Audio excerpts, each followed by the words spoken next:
Welcome to Media Beat, MediaBistro.com's video interview show featuring the biggest names in media. We're here today with Kelly Cutrone. Hi, Joe. Thanks for having having me. Nice to be here. Founder of People's Revolution Fashion PR Agency. It's been quite a couple of years for you, starting with your cameos in MTV's The Hills. Yes. Now you have your own show on Bravo, Kell On Earth. Yes. So how has it been? I'm still on The City, and I'm coming back for season 3 on The City. So you have The City and you have Kell On Earth. So what's it been like having the cameras in the office?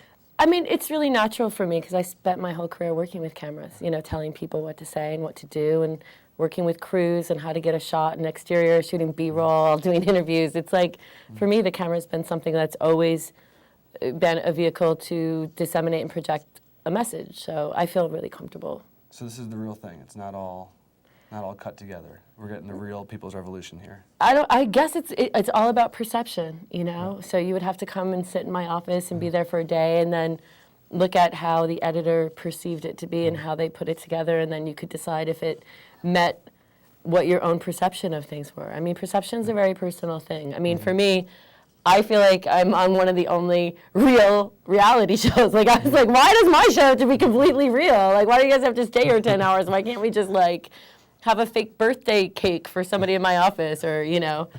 But they were there all the time, so, which is really bizarre. And the show and your previous, appearances on the other MTV shows, has it helped your business, all the publicity? I think I think it's helped my business, and I think it's helped the business of me and my company. And I think it's brought in bigger clients that have more money, and it's weeded out the clients who want to be famous more than smart and don't like the fact that I'm famous. Gotcha.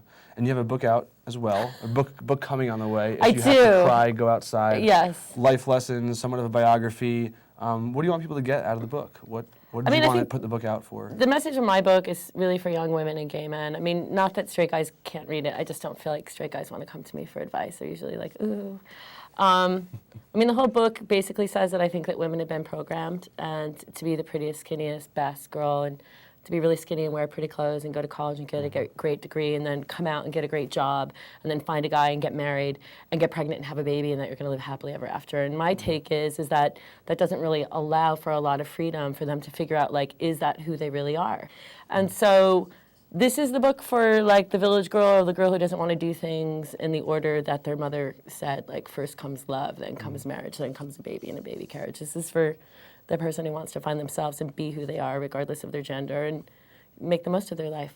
And did you try to coincide the book and the TV show as best as you could? No, I wanted to keep them apart from each other. This is hell. It's coincidence. It is total. It's hell on earth. It's Kell on Earth.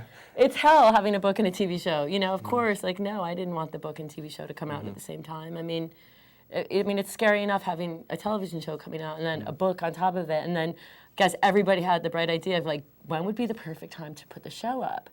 What would be the perfect time to put the book up? Well, why don't we do it in the middle of Fashion Week? Oh, that's great. You know, so they're calling and they're like, hey, we got a release date for your show. I'm like, oh my God, I'm going to die. Hey, we got a release date. We're going to put your book out on February 2nd, which is Groundhog's Day. Gotcha. So it's like me and Bill Murray, or Bill Murray and I.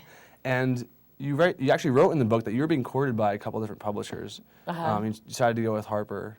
Well, there's something called the Internauts in my book, and this is how, you know, the old PR and marketing thing is, like, Paul Revere was effective because he knew who to tell the British are coming. And I'm sure that Paul Revere wouldn't have sent an email. And if he did, he probably would have gone to check and make sure that they got it, right? So one person called me on the phone and offered me a book deal, and the other person emailed me. And I found her email 3 months after closing the deal in my junk mail. Gotcha. And one of the stories I liked in the book is you talk about this meeting you had with Donald Trump. Yeah, that's the headline of page 6 today, potentially, isn't it? Oh, I didn't see that. So. Oh yeah, it's the headline story. It's. But potentially working with him, you had an opportunity to maybe to work. He says he doesn't remember meeting me. Meeting with him. But Jason Weinberg, who owns Untitled, who used to be my partner, we got him on the phone with Page 6 to confirm before they ran the story that, in fact, I did have a meeting with Donald Trump. So tell that story. You had a meeting with him, maybe the chance to work with him. You chose not to. You didn't want to have that brand connected to yours. Because I thought it was disgusting that he was friends with Mike Tyson and went public and said that he thought that Mike Tyson should have a boxing match and donate the money to a women's or a rape crisis shelter in lieu of him going to jail because he was being accused of rape at the time.